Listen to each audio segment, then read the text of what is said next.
Jazzcast Pros. Hello, everyone, and welcome back to Healing Her Within. We are continuing with our series, Return to Self. And today we are going to be talking about emotional release, especially how resentment, guilt, and shame live in the body and quietly drains us if we don't address them. These emotions don't make you weak. That is the first thing that I want to remind you of. It is okay to feel how you're feeling, and it's more important for you to acknowledge these feelings and for you to own them. So they don't make you weak.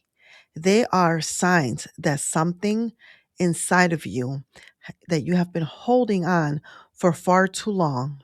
This episode is about loosening that grip gently and honestly so you can breathe again.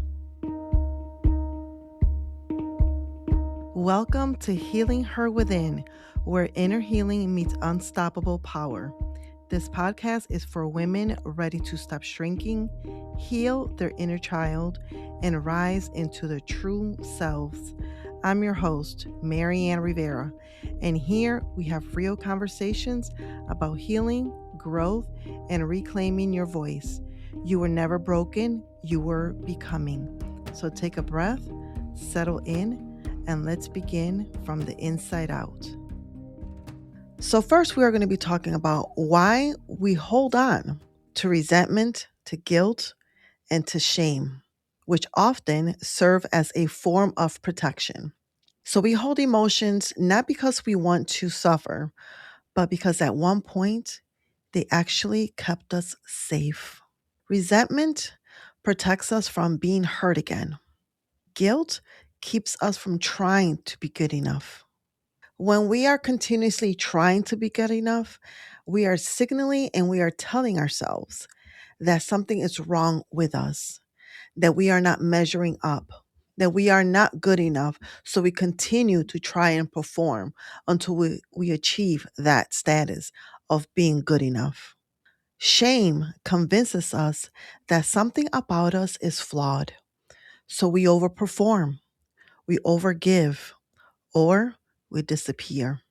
But what once protected us, what once protected you, protected me, can actually keep us in bondage, holding us in prison. Emotional release begins when we stop judging ourselves, what we're holding on to, and when we start listening to that thing. Once we start to release, we loosen the grip of judgment, of fear, of self doubt, of feeling not good enough, of imposter syndrome, and so much more. What actually is resentment? Resentment is unexpressed pain mixed with unmet expectations. Resentment sometimes sounds like, I did everything for them. They should have known better. I had to be the strong one. Resentment doesn't mean that you're bitter. It means that something mattered to you that never got honored. So sometimes we hold resentment when we are continuously showing up for other people, but we're not receiving that in return. And I think that the important distinction to make is, why do you continue to show up for other people when you know that they are not going to show up for you? And we often mistake giving with overperforming. We want to be liked, we want to be accepted, we want to be loved, we don't want to be rejected. That is something that for me, I struggle with for a very long time. I kept on giving and showing up, giving and showing up. And it wasn't necessarily that I was expecting the same in return, but at least something, at least a thank you with gratitude, with sincerity. But that never happened. I have left, I have relocated, I have started over again with the hopes of something bigger and something brighter because of feeling guilty.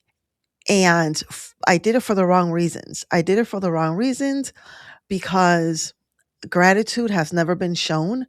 And I held on to that resentment for far too long to the point that it was keeping me stuck. So it's important that we learn to rewire our thought patterns, that we learn how to reframe what we're thinking so we can start shifting ourselves and we can start making the changes sooner rather than later. So again, resentment doesn't mean that you're bitter. Not at all. It just means that something that mattered to you has not or was never honored. To release resentment, I want to offer you a couple of questions to reflect on and journal on. Number one, what boundary was crossed? Number two, what need was ignored?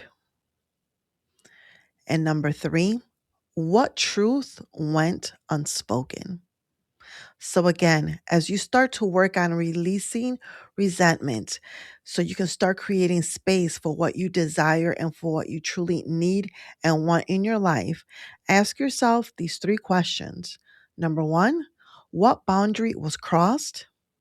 Number two, what need was ignored? And number three, what truth went unspoken?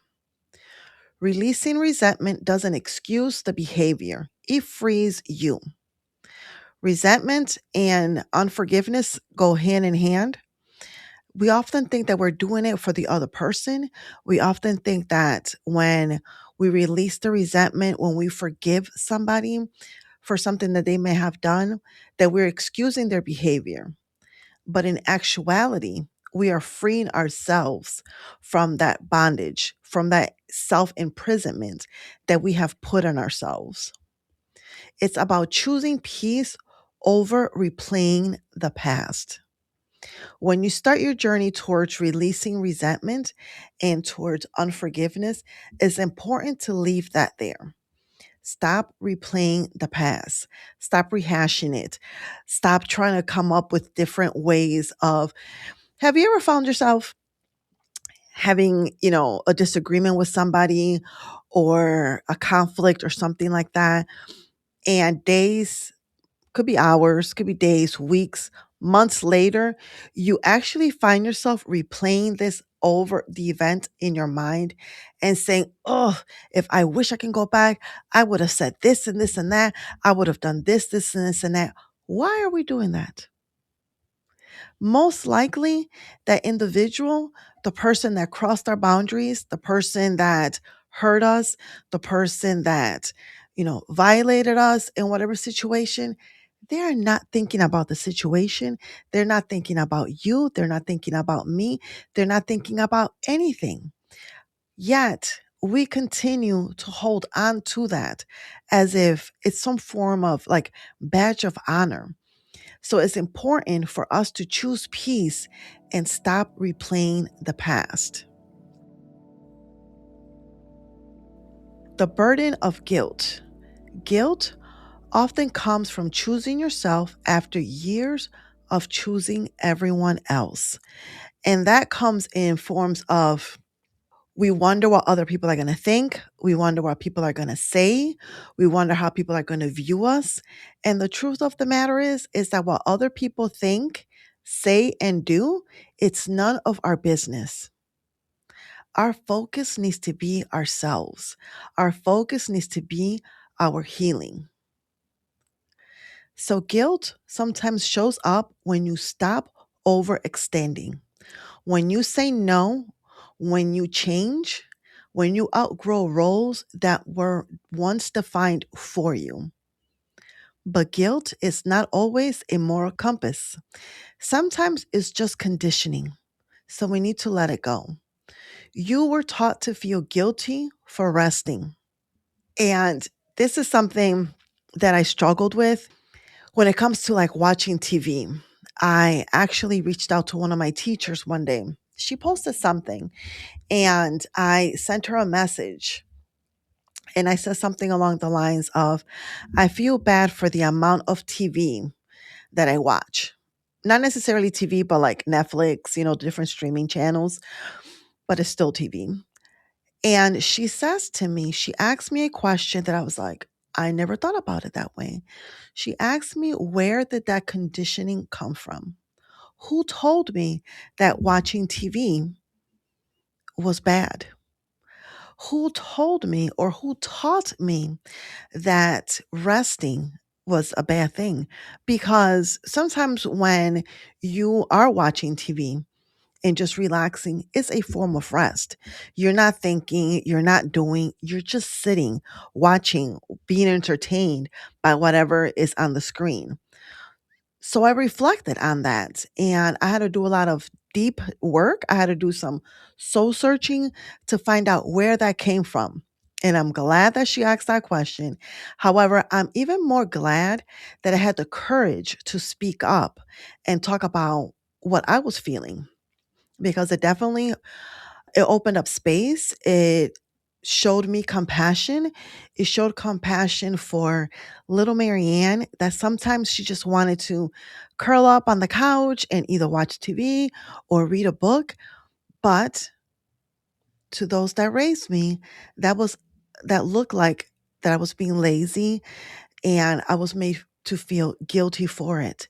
And that because it was not a healed situation, it was not a healed event or events because it happened more than once, led to me as an adult feeling guilty when in actuality, I just needed some rest. So you were taught to feel guilty for resting, for needing support, for wanting more.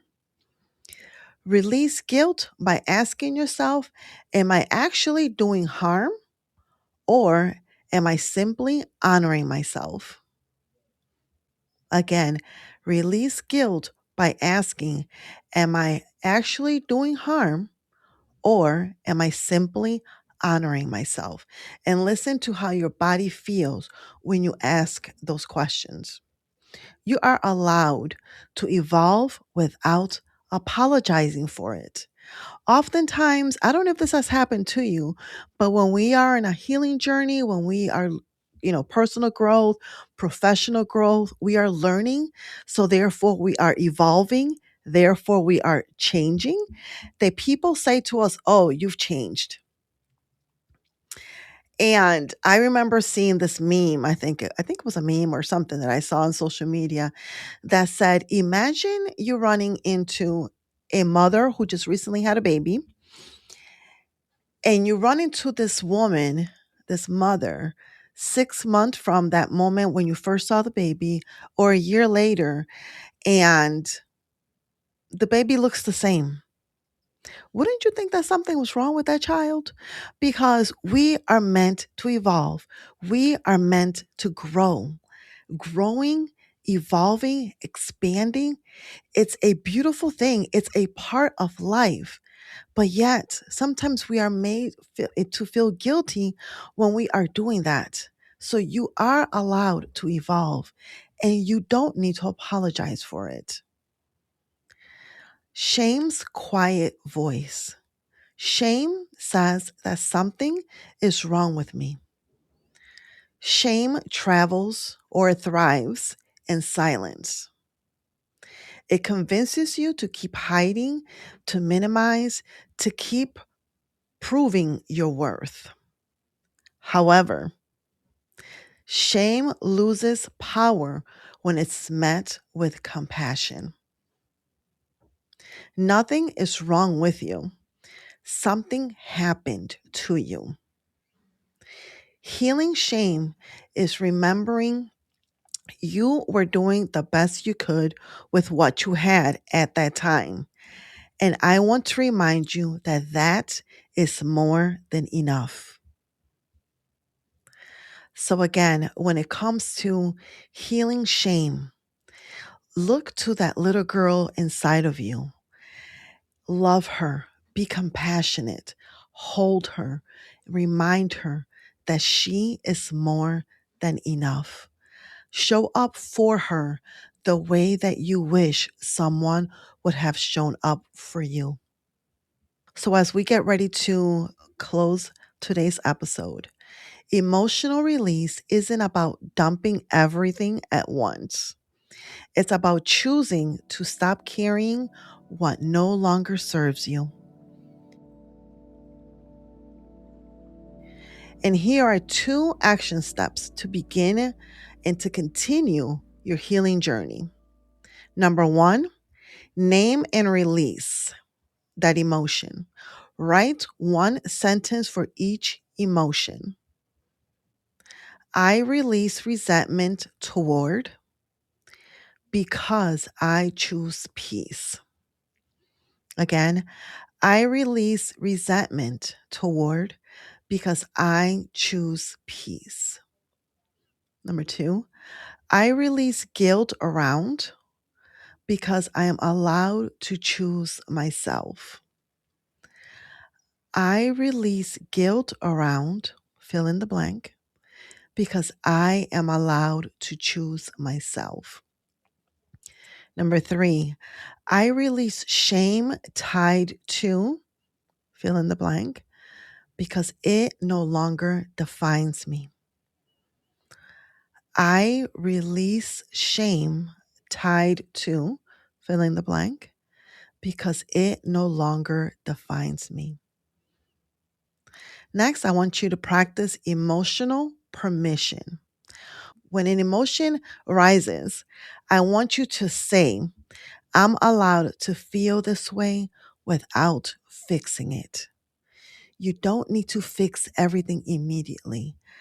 You should hold on to that feeling, let it resonate with you so you can understand it and you can show up with compassion.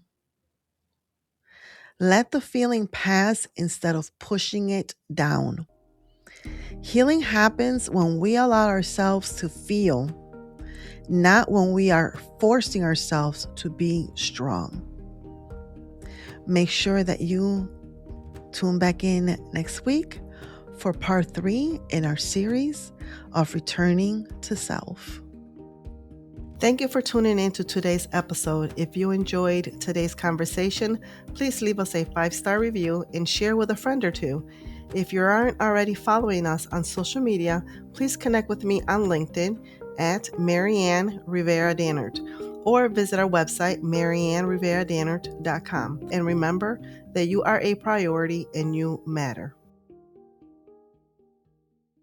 And one last thing, this is a disclaimer. The information shared in this podcast is for educational and entertainment purposes only, and it's not a substitute for professional advice, diagnosis, or treatment. I am not a licensed therapist or counselor. If you're dealing with mental health or emotional challenges, please seek support from a qualified professional or a licensed counselor. Have a beautiful day.